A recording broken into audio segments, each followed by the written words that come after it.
Hello friends, আমার চ্যানেলে সবাইকে স্বাগত। আমি আজকে আপনাদের শেয়ার করব সকলের খুবই প্রিয় চুরমুর। এই চুরমুরটা আমরা ফুচকার দোকানে গেলে খাই, খুবই ভালো লাগে। আর বাড়িতেও কিন্তু এটা ইজিলি তৈরি করে নিতে পারেন। দেখুন, তার আগে আমি আপনাদের ফুচকা কি করে তৈরি করতে হয় একদম দোকানের মতন পুরো স্টেপ বাই স্টেপ আমি আপনাদের বলেছি।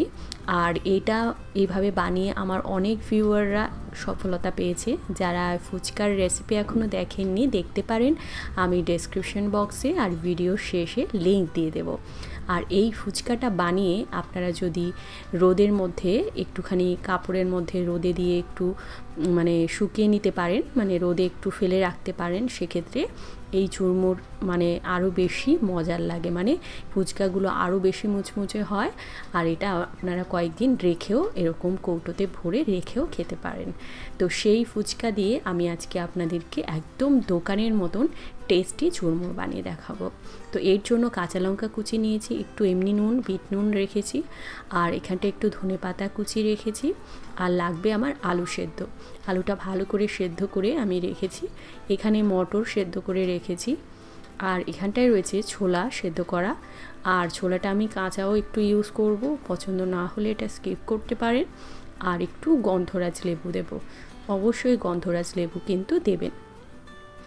সবার প্রথমে আমি আলুর খোসাটাকে ছাড়িয়ে নিলাম। এবারে আলু কাবলির মতন এই আলুগুলোকে টুকরো করে কেটে নিচ্ছি। দেখুন, এইভাবে আমি একটা বোলের মধ্যে আলুগুলোকে কেটে নিলাম। এবারে এর মধ্যে একে একে সমস্ত কিছু দেব। তো সবার প্রথমে আমি এর মধ্যে সেদ্ধ ছোলা, সেদ্ধ মটর আর একটু কাঁচা ছোলাও দেব। তবে কাঁচা ছোলা অনেকে পছন্দ করেন না, যদি না করেন স্কিপ করতে পারেন। এবারে এর মধ্যে আমি দিয়ে দেব একটুখানি কাঁচা লঙ্কা কুচি, একটু বিট নুন দিয়ে দেবো এর মধ্যে। এবারে এর মধ্যে দিয়ে দেব ফুচকার স্পেশাল মশলা আর ধনে পাতা কুচি।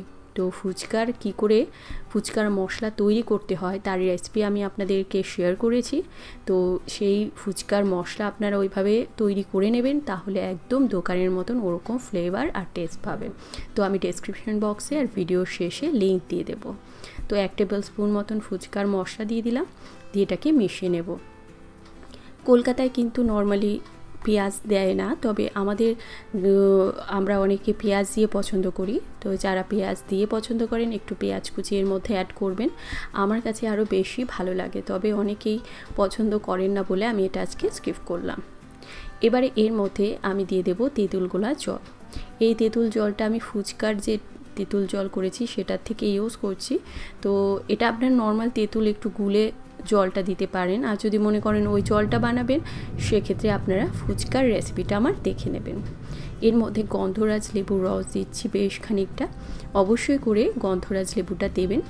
আর একদমই শেষে এবারে সমস্ত কিছু মাখানোর পর এই ফুচকা একটু হাত দিয়ে গুঁড়ো করে এরকমভাবে দেবেন।